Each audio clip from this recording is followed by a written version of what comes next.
ભરૂચ જિલ્લામાં pre monsoon કામગીરીના આગોતરા આયોજન અર્થે જિલ્લા કલેક્ટર ગૌરાંગ મકવાણાની અધ્યક્ષતામાં કલેક્ટર કચેરીના સભાખંડ ખાતે બેઠક યોજાઈ।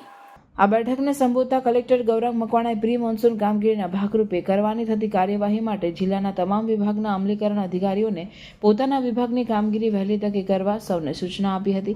સાથે દરેક વિભાગે કરવાની થતી કામગીરીનું ઉપયોગી માર્ગદર્શન પૂરું પાડ્યું હતું। કલેક્ટરે રેન ગેજ મશીનની ચકાસણી કરવા, વરસાદી પાણીના નિકાલ માટેની કાંસની સમયસર યોગ્ય રીતે સફાઈ થાય, વરસાદી પાણીના નિકાલ માટે અવરોધક હોય તેવા સ્ટ્રક્ચરને હટાવી જગ્યા ખુલ્લી કરવી, ઘન કચરાનો સુવ્યવસ્થિત નિકાલ થાય અને રોડ રસ્તા કેનાલની આસપાસ વરસાદી પાણીના સંગ્રહ સ્થળોએ જંગલ કટિંગ અને વૃક્ષોનું ટ્રીમિંગ થાય, સિંચાઈ યોજનાના વિવિધ ડેમ, નાના ચેકડેમોનું યોગ્ય રીતે રિસલ્ટિંગ થાય તે જોવા ઉપર ભાર મૂક્યો હતો।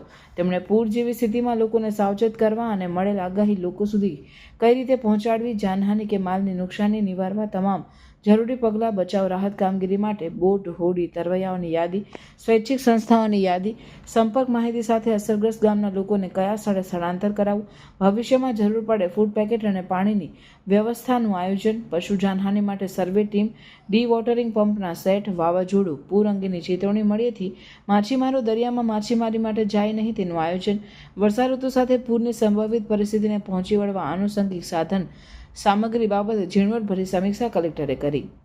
આ તકે લોકોમાં સમયાંતરે સચોટ વિગતો મળે તે હેતુથી ભરૂચ ડિઝાસ્ટર મેનેજમેન્ટ સેલ નામની વોટ્સએપ ચેનલ દ્વારા જિલ્લાના નાગરિકોને વરસાદ અને નર્મદા નદી પૂરની સ્થિતિ અંગેની અદ્યતન માહિતી શેર કરવામાં આવે છે। એ જ રીતે ભરૂચ જિલ્લા વહીવટીતંત્ર દ્વારા લોકોને આંગળીના ટેરવે ગોલ્ડન બ્રિજ નર્મદા નદી પરની સપાટીની રિયલ ટાઈમ વિગતો મેળવી શકે તે માટે ઈ-રેવા અર્લી વોર્નિંગ સિસ્ટમ પણ ડેવલપ કરવામાં આવે છે।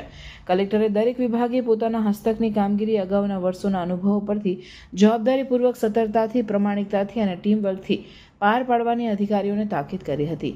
બેઠકમાં નિવાસી અધિક કલેક્ટર એન.આર. ધાંધલે પ્રી મોન્સૂન કામગીરીના આગોતરા આયોજન અંગેની વિસ્તૃત માહિતી પ્રેઝન્ટેશનના માધ્યમથી આપી હતી। આ બેઠકમાં જિલ્લા વિકાસ અધિકારી યોગેશ કાપશે, નિવાસી અધિક કલેક્ટર એન.આર. ધાંધલ, જિલ્લા ગ્રામ વિકાસ એજન્સીના નિયામક નૈતિકાબેન પટેલ, જિલ્લાના પ્રાંત અધિકારીઓ, મામલતદારો, તાલુકા વિકાસ અધિકારીઓ અને વિવિધ વિભાગોના અમલીકરણ અધિકારીઓ ઉપસ્થિત રહ્યા હતા।